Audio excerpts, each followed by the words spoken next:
गौरी पुत्र गणेश की जय। जय श्री कृष्ण, राधे राधे। ओम नमो भगवते वासुदेवाय नमः। प्रिय मित्रों, एकादशी का व्रत सभी व्रतों में सबसे अधिक श्रेष्ठ है। पद्म पुराण के अनुसार जो भी व्यक्ति शर्तला एकादशी के दिन सच्चे मन से पूजा करता है, व्रत करता है, दान करता है, उसे जीवन में मोक्ष की प्राप्ति होती है और सभी पाप नष्ट हो जाते हैं।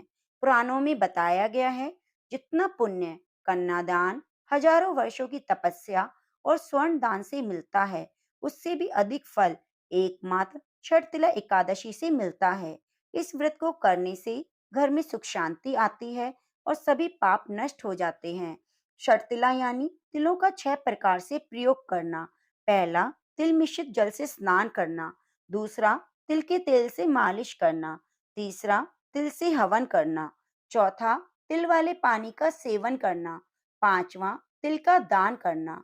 और छठा, तिल से बने पदार्थों का सेवन करना। नारद पुराण के अनुसार ब्रह्म मुहूर्त में स्नान आदि से निवृत्त होकर भगवान विष्णु का ध्यान करते हुए व्रत का संकल्प लेना चाहिए। भगवान विष्णु की पूजा करें, घी का दीपक प्रज्वलित करें। इस दिन विष्णु सहस्त्र नाम का पाठ जरूर करें।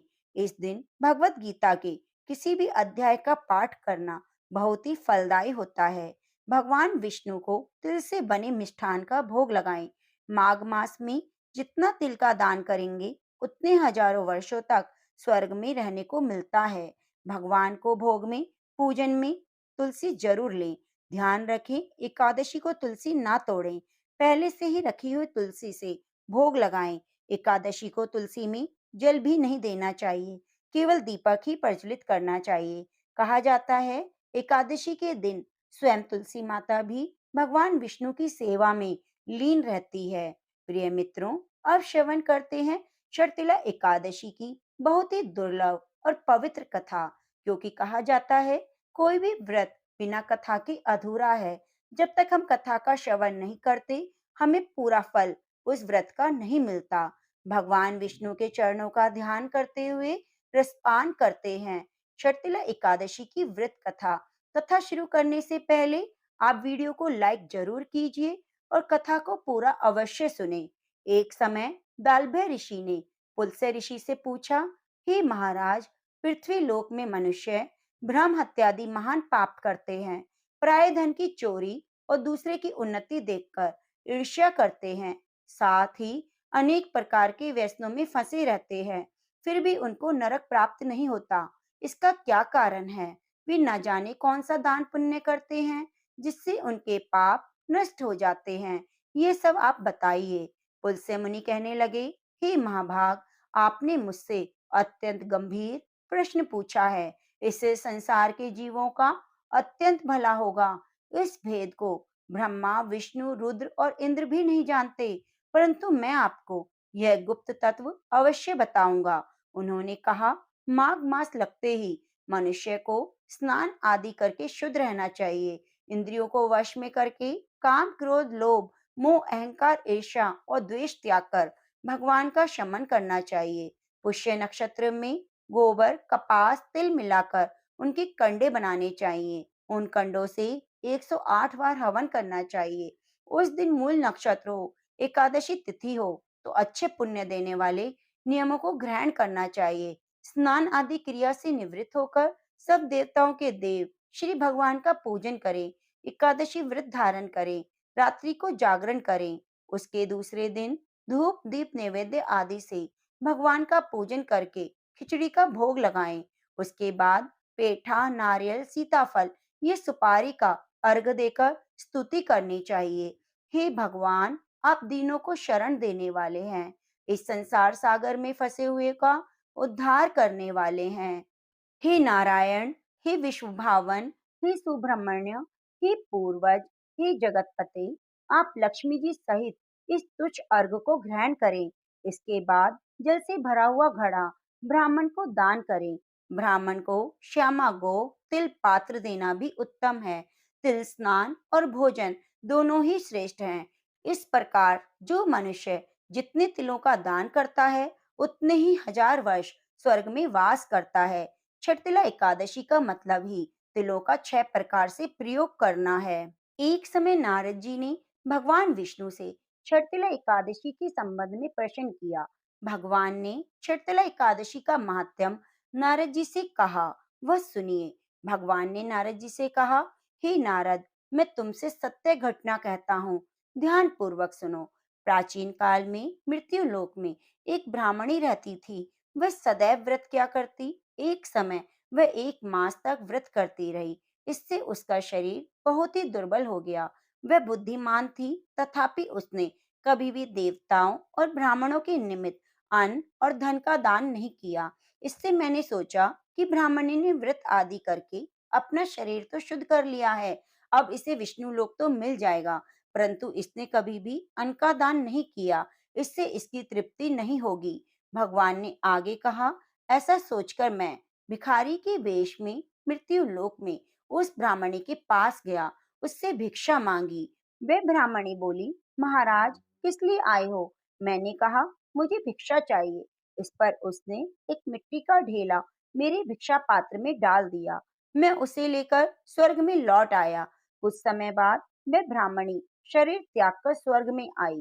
उस ब्राह्मणी को मिट्टी का दान करने से स्वर्ग में सुंदर महल मिला, परंतु उसने अपने घर को अन्न आदि सब सामग्रियों से शून्य पाया। घबराकर वह मेरे पास आई और कहने लगी, भगवान, मैंने अनेक व्रत किए, आपकी पूजा की, परंतु फिर भी मेरा घर अन्न आदि सभी वस्तुओं से शून्य है। इसका क्या कारण है। मैंने कहा, पहले तुम अपने घर जाओ, देव स्त्रियां आएंगी तुम्हें देखने के लिए। पहले उनसे शर्तिला एकादशी की पुण्य विधि सुनो, तब द्वार खोलना। मेरे ऐसे वचन सुनकर वह अपने घर गई। जब देव स्त्रियां आई और द्वार खोलने को कहा, तो ब्राह्मणी बोली, आप मुझे देखने आई हैं, तो छठिला एकादशी का महात्म्य मुझसे कहो। उनमें से एक देव स्त्री कहने लगी, मैं कहती हूँ। जब ब्राह्मणी ने छठिला एकादशी का महात्म्य सुना, तब द्वार खोला। देवांगनाओं ने उसको देखा कि वह ना तो गांधर्वी है, न आसुरी है, वरन पहले जैसी मानुषी है। उस ब्राह्मणी ने उसकी कथा अनुसार छठिला एकादशी का व्रत किया, जिसके प्रभाव से वे सुंदर और रूपवती हो गई। उसका घर अन्न आदि सभी सामग्रियों से भर गया। इसलिए मनुष्यों को मूर्खता त्याग कर छठिला एकादशी का व्रत और लोभ न करते हुए तिल का दान करना चाहिए। इससे दुर्भाग्य, दरिद्रता और अनेक प्रकार के कष्ट दूर होकर मोक्ष की प्राप्ति होती है। प्रेम से बोलिए, विष्णु भगवान की जय। जय श्री कृष्ण, राधे राधे। ओम नमः शिवाय। प्रिय भक्तगणों, कहा जाता है, तुलसी की पूजा के बिना हमारी पूजा अधूरी है। माता तुलसी की चरणों का ध्यान करते हुए श्रवण करते हैं तुलसी की कथा। एक कन्या थी। जब वह थोड़ी बड़ी हुई, उसको समझ आने लगा कि तुलसी माता ही सब कुछ देने वाली है और उनकी पूजा से ही हमारी पूजा पूरी हो सकती है। तभी से वह तुलसी माता की पूजा करने लगी। उसका प्रतिदिन का नियम था कि तुलसी माता का पूजन करने के बाद ही वह खाना खाती। जब वह कन्या शादी के लायक हुई, तो उसके माता पिता ने उसकी शादी करवा दी। कन्या को उसके माता पिता ने दहेज में एक तुलसी का गमला भी दे दिया। ससुराल में वह प्रतिदिन सुबह उठती और पूजा करती, उसके बाद ही खाना खाती। उसकी 2 जेठानियां थी, वे दोनों ही उसका मजाक उड़ाती, कि कहती बड़ी नियम धर्म वाली बनती है। उन दोनों को उससे बहुत ईर्ष्या होती, इसलिए वे दोनों तुलसी जी का गमला छुपा देती। वह कन्या बड़ी मुश्किल से गमला ढूंढ कर लाती और पूजा करती, फिर खाना खाती। वह गमला ढूंढ कर लाती तो एक दिन उसकी जिठानियों ने क्या किया कि गमला ही दूर फेंक दिया। कन्या ने खूब ढूंढा पर उसे गमला नहीं मिला। वह बहुत परेशान हुई। उस दिन उसने खाना भी नहीं खाया, क्योंकि उसका नियम था कि जब वह तुलसी माता की पूजा करेगी, उसी के बाद खाना खाएगी। उस कन्या की सच्ची भक्ति देखकर तुलसी माता उससे बहुत खुश हुई और उसके कमरे में तुलसी माता का गमला प्रकट हो गया। अगले दिन सुबह जब वह उठी तो देखती है, उसके खाट के चारों कोनों पर तुलसी माता का गमला आ गया है। यह देखकर वह बहुत खुश हुई कि अब मेरी तुलसी माता को कोई नहीं चुरा सकेगा। अब मुझे पूजा करने के लिए कहीं जाना भी नहीं पड़ेगा।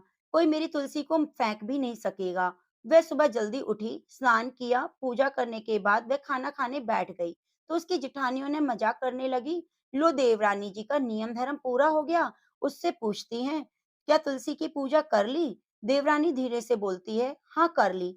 जेठानियां बोलती हैं, कहाँ से कर ली तूने पूजा? हमने तो गमला फेंक दिया था। देवरानी कहती है कि देख लो मेरे कमरे में खाट पर तुलसी जी लगी है। जेठानियां बहुत शर्मिंदा हुई और बोली कि देवरानी तेरी भक्ति सच्ची है, हमने तुझे बहुत परेशान किया, हमें माफ कर दो। देवरानी उन्हें माफ कर देती है। हम भी तुलसी माता जी से यही प्रार्थना करते हैं, हे तुलसी माता, जैसे आपने अपनी कृपा उस कन्यावनी देवरानी पर करी, वैसे सब पर करना। जैसे जिठानी पर करी, ऐसे किसी पर ना करना। अब आइए श्रवण करते हैं तुलसी माता की दूसरी कथा। एक बुढ़िया थी, उसको तुलसी पूजा करने का नियम था। वह प्रतिदिन खाना खाने से पहले पूजा करती और उसके बाद खाना खाती। वह तुलसी माता से प्रतिदिन प्रार्थना करती, हे तुलसी माता, खांड खीर का भोजन देना, पाट पीताम्बर का बास देना, योगियों जैसी मौत देना, स्वर्ग का वास देना, राम लक्ष्मण का कांधा देना, सीता जी की चाल चलवा देना। यह सुनकर तुलसी जी सूखने लगी। राम लक्ष्मण उधर से निकल रहे थे। उन्होंने पूछा, तुलसी जी आप क्यों सूखे जा रही हो? एक बुढ़िया रोज मेरी पूजा करती है। वह मुझसे खाने को लड्डू मांगती है, खेलने को भाई मांगती है, खांड खींड का भोजन मांगती है, पीठ पीताम्बर का वास मांगती है, आपका कांधा मांगती है, सीता जी की चाल चलवा मांगती है, स्वर्ग का वास मांगती है, योगिनियों से मौत मांगती है। बाकी सब तो मैं दे दूं, पर आपका कांधा कहाँ से लाऊं? सीता जी की चाल कहाँ से चलवा दूं? राम जी और लक्ष्मण जी तुलसी से बोले कि आप हरे भरे हो जाओ, सब हो जाएगा। कुछ दिनों बाद बुढ़िया मर गई। लोग इकट्ठे होने लगे और ले जाने के लिए तैयार करने लगे, लेकिन वह इतनी भारी हो गई कि वह उठी ही नहीं। सब लोग कहने लगे, जाने बुढ़िया कैसे भारी हो गई इतनी, कौन से पाप की माला जपती थी कि उठ ही नहीं रही। लोग कहने लगे कि बुढ़िया इतनी भारी कैसे हो सकती है, वह तो सभी कुछ करती थी पूजा पाठ। इतने में ही राम लक्ष्मण और सीता जी वहां आए।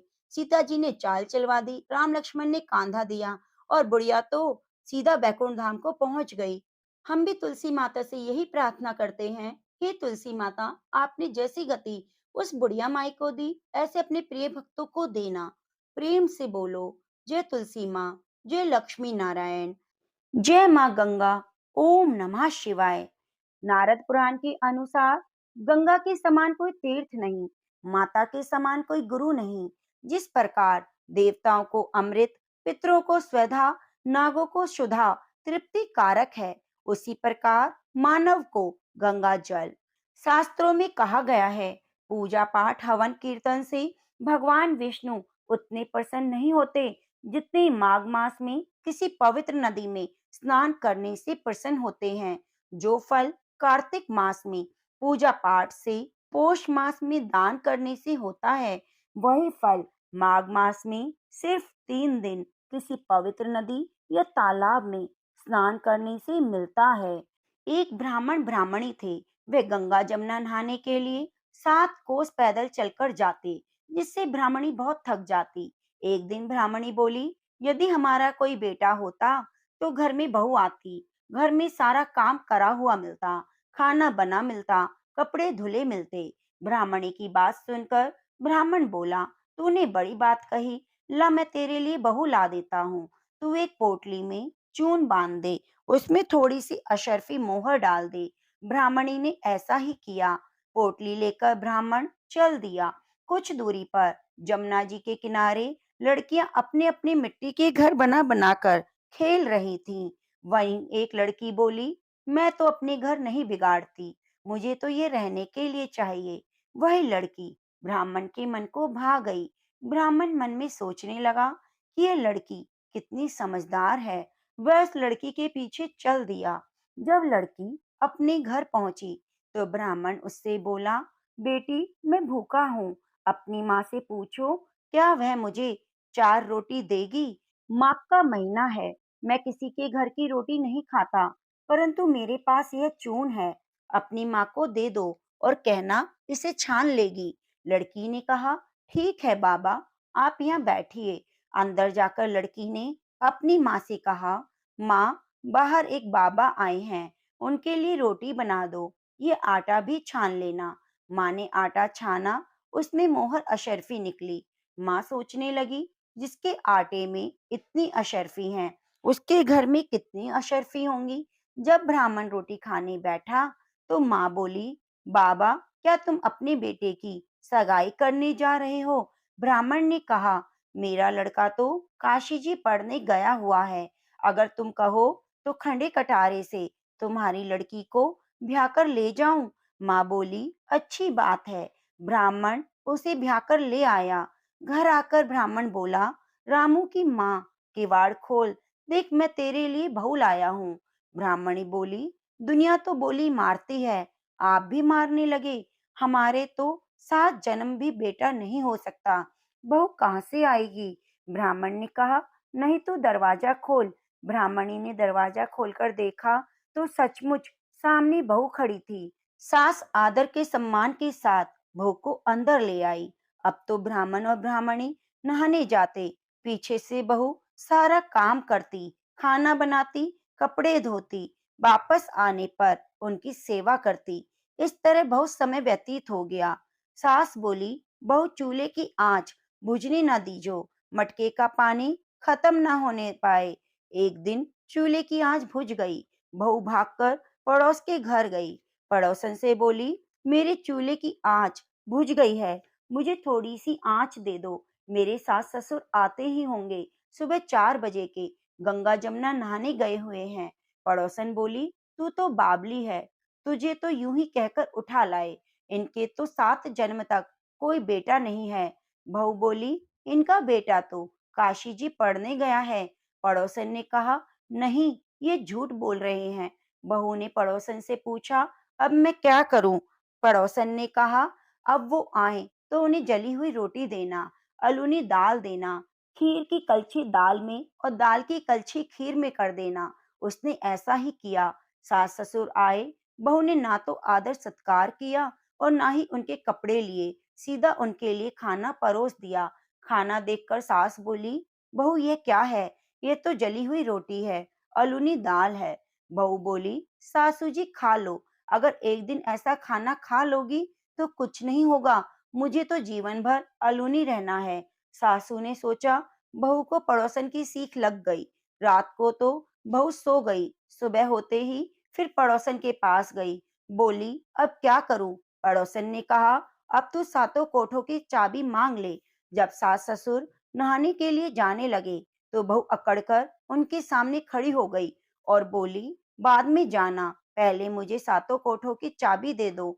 ससुर बोला, चाबी दे दो, आज भी इसका और कल भी इसका। सासू ने चाबी दे दी। पीछे से बहू ने कोठों को खोलकर देखा, किसी में अन्न, किसी में धन, किसी में बर्तन, किसी में कपड़े के भंडारे भरे हुए हैं। जब बहू ने 7वां कोठा खोलकर देखा तो उसमें गणेश लक्ष्मी, पीपल पथवारी, ठाकुर जी, राई दामोदर, तुलसी जी का बिड़ला, 36 करोड़ देवी देवता विराजमान है। गंगा जमुना बह रही है। तिलक छापे लगाए एक लड़का चौकी पर बैठा माला जप रहा है। बहू उसको देखकर बोली, तू कौन? वह लड़का बोला, मैं तेरा पति। दरवाजा बंद कर दे, मेरे माँ बाप आएंगे तब खोलना। यह देख बहू बहुत खुश हुई। उसने तरह तरह के भोजन बनाए, 16 श्रृंगार किया। सास ससुर आए, उन्हें खाना खिलाया, उनके कपड़े धोए, उनकी सेवा की। ब्राह्मण बोला, बहू तो धन देखकर राजी हो गई। बहू सास के पैर दबाती हुई बोली, माँ जी, आप हर रोज इतनी दूर गंगा जमुना नहाने जाती हो, थक जाती होगी, तुम घर पर ही नहा लिया करो। सास बोली, अरे बहू, घर में भी कभी गंगा यमुना बहती है। बहू बोली, माँ जी चलो मैं दिखाती हूँ। उसने 7वां कोठा खोलकर दिखाया। उसमें गणेश जी, लक्ष्मी, पीपल पथवारी, तुलसी जी, ठाकुर जी, राय दामोदर, शिव पार्वती, 36 करोड़ देवी देवता विराजमान हैं। गंगा यमुना बह रही है। तिलक छापे लगाए एक लड़का चौकी पर बैठकर माला जप रहा है। माँ बोली, तू कौन? लड़का बोला, माँ मैं तेरा बेटा हूँ। माँ बोली, तू कहाँ से आया? लड़का बोला, मुझे तो माँ के देवता ने भेजा है। माँ बोली, बेटा ये दुनिया कैसे जानेगी कि तू मेरा बेटा है? उसने पंडित जी से पूछा तो वह बोला, परली पार पे बहू बेटा खड़े हो, इस पार पे बुढ़िया खड़ी हो, चांद की अंगिया पहने हो, छाती में से दूध की धार निकले, बेटे की दाढ़ी मूछ भीग जाए, पवन से गठजोड़ा बन जाए तो सब जाने कि ये बुढ़िया का बेटा है। उसने ऐसा ही किया। चांद की अंगिया फट गई, छाती में से दूध की धार निकली, बेटे की दाढ़ी मूछ भीग गई। पवन पानी से बेटे बहू का गठजोड़ा बंध गया। ये देखकर ब्राह्मण और ब्राह्मणी बहुत खुश हुए। हे कृष्ण भगवान, जैसे आपने ब्राह्मण ब्राह्मणी को बहू बेटे दिए, वैसे सबको देना। जो भी सच्चे मन से माघ स्नान की कथा को सुने, माघ स्नान करें, उसकी सभी मनोकामनाओं को पूरी करना। जय गंगा मैया। प्रेम से बोलो, गंगा मैया की जय। ओम नमो भगवते वासुदेवाय नमः। एक सास बहू थी। सास माघ स्नान के लिए प्रतिदिन 12 कोस जाती और आती। बहू बोली, माता जी, मैं भी स्नान के लिए आपके साथ चलूंगी। सास बोली, बहू तू अभी छोटी है, तू घर पर ही स्नान कर, तू रहने दे। बहू का बहुत मन था माघ स्नान करने का। उसने कटघड़िया में पानी डाला और उसमें ही मन चंगा कटौती में गंगा कहकर स्नान कर लिया। कटघड़िया में गंगा जी आ जाती और वह नहा लेती। एक दिन जब सास गंगा जी में स्नान के लिए गई तो उसकी नथ गंगा जी में बह गई। घर में जब बहू प्रतिदिन की तरह स्नान कर रही थी तो वह नथ बहकर कटघड़िया में आ गई। उसने निकाल कर रख ली। सास घर वापस लौटी तो वह बहुत उदास थी। बहू ने पूछा, आप उदास क्यों हो? सास बोली, मेरी नथ गंगा जी में बह गई। बहू बोली, वह तो मेरे हाथ में आ गई। सास बोली, कैसे? बहू बोली, मैं कटघड़े में पानी डालकर बोलती थी, मन चंगा तो कटौती में गंगा। गंगा जी यहीं आ जाती थी। उसी में आपकी नथ बहकर आ गई और मैंने ले ली।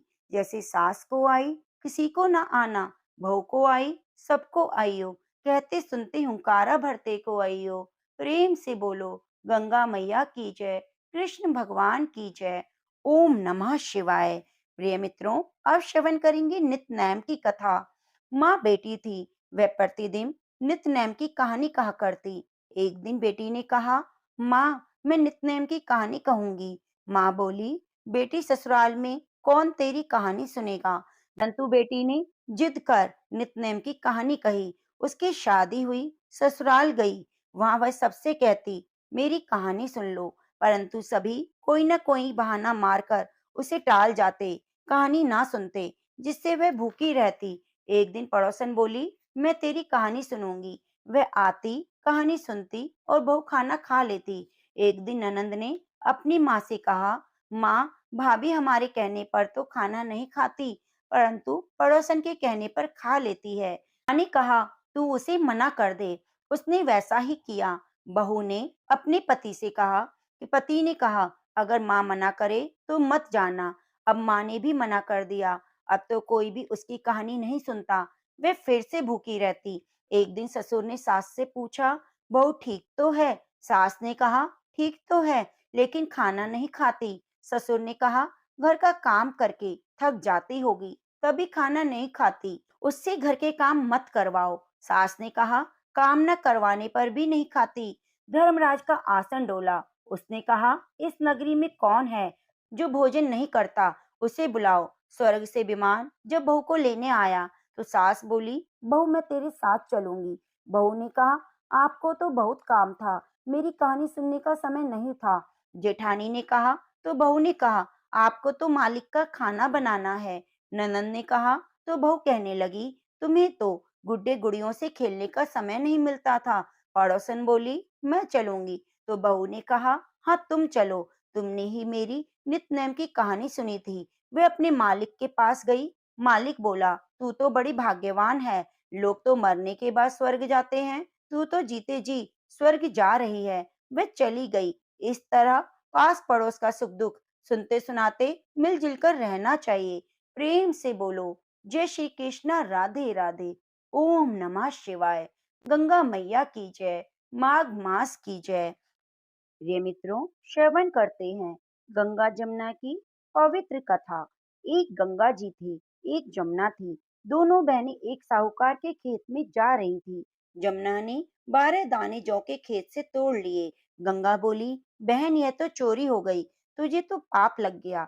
जमुना बोली, अब ये कैसे उतरेगा? गंगा जी बोली, 12 वर्ष साहूकार की नौकरी करने से उतरेगा। जमुना साहूकार के यहाँ गई, बोली, मुझे नौकर रख लो, 4 काम छोड़कर मैं तुम्हारे सारे काम कर दूंगी। एक तो झूठे बर्तन नहीं धोऊंगी, झाड़ू नहीं लगाऊंगी, सेज नहीं बिछाऊंगी और दिया नहीं चासूंगी। साहूकार ने उसे नौकरी पर रख लिया। 12 वर्ष बाद कुंभ का मेला आया। साहूकार साहूकारनी मेले में जाने लगे तो जमुना ने उन्हें सोने का टका दिया और बोली, मेरी बहन गंगा है, उसको ये टका दे देना, कह देना बहन जमुना ने भेजा है। तो वह हाथ पसार कर गोरी गोरी भैयाओं में हरी हरी चूड़ियां पहनकर ले लेगी। वे लोग वहां जाकर सोने का टका देने लगे तो गंगा ने हरी हरी चूड़ियां पहन गोरी गोरी भैया पसार कर सोने का टका ले लिया और बोली, मेरी बहन जमुना से कह देना अब तेरे 12 वर्ष पूरे हो गए, आ जाए। साहूकार साहूकारनी घर आए और उन्होंने जमुना से कहा कि गंगा ने बोला है तुम्हारे 12 वर्ष पूरे हुए। ऐसा सुनते ही जमुना सहस्त्र धारा होकर बहने लगी। साहूकार साहूकारनी को जब ये पता लगा कि जमुना माता हमारे सारे काम करती थी तो मूंदे माथे पड़ गए। सोचने लगे अब हमारा पाप कैसे उतरेगा। उधर जमुना गंगा के पास गई तो गंगा ने पूछा, तू साहूकार साहूकारनी को धीरज बंधाकर आई है या नहीं। जमुना बोली, मैंने तो कुछ भी नहीं कहा। गंगा बोली, उनको धीरज बंधाकर आ, नहीं तो उनको संतोष कैसे होगा। जमुना दोनों के सपने में आई और बोली, तुम उदास क्यों हो। वे बोले, हमने तुम्हारे से ऊंचा नीचा काम कराया, अब हमारा पाप कैसे उतरेगा। जमुना बोली, तुम्हारे कोई पाप नहीं लगेगा, मैं तो अपना पाप उतारने आई थी। तुम्हारे खेतों से 12 दाने गेहूं के तोड़ लिए, इससे मुझे दोष लग गया। तुम्हारे 12 साल का काम करने से वह मेरा दोष उतर गया। तुम उठो, तुम्हें कोई दोष नहीं लगा। तुम्हारी खूब धन लक्ष्मी हो जाएगी और तुम्हारी मुक्ति होगी। हे जमुना मैया, जैसे आपने साहूकार साहूकारनी के धन भंडारे भरे, उनकी सभी पापों से मुक्ति दिलाई, वैसे ही कथा को सुनने वाले, हुंकारा भरने वाले के भी करना। प्रेम से बोलो, गंगा मैया की जय, जमुना मैया की जय, माघ मास की जय। ओम नमः शिवाय। हे विष्णु भगवान, जो भी आपकी कथा को कह रहा है, सुन रहा है, हुंकारा भर रहा है, आप उनकी सभी मनोकामनाओं को पूरी करना, वैकुंठ धाम की प्राप्ति कराना। प्रेम से बोलिए, जय श्री कृष्णा, राधे राधे। प्रिय मित्रों, भगवान विष्णु के लिए आप हमारे चैनल को सब्सक्राइब जरूर कीजिए और बेल आइकन को दबाना ना भूलें। मिलते हैं अगली कथा कहानियों के साथ। धन्यवाद।